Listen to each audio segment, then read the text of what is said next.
په بلخ ولایت کې د اوبو ژرنده چې 150 کاله قدامت لري. د بلخ په چمتال ولسوالۍ کې د اشرف په نوم ژرنده چې له 100 کلونو څخه زیات وخت کیږي چې غنم په اوړو تبدیلوي. د دې ژرندې یو تن مسؤل د خپلو فعالیتونو په اړه داسې وایي.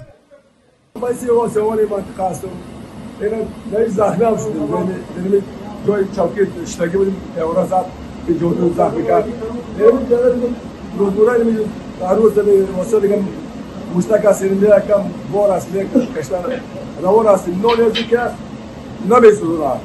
بسیار با قیمتی از اون اور می‌گیریم ما. از 10 سری کابون ما می‌گیریم 2 کیلوگرم. او که می‌گیره 10 سری 1 سری مزار می‌گیره.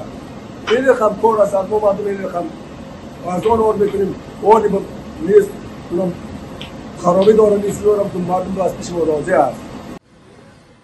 په اوبهیزو ژرندو کې اوړه او یا کار کول خپلې ستونزې لري، خو د دې ژرندې مسؤل وایي چې په اوبهیزو ژرندو کې اوړه کول خپل ځانګړی کیفیت له لاسه نه ورکوي.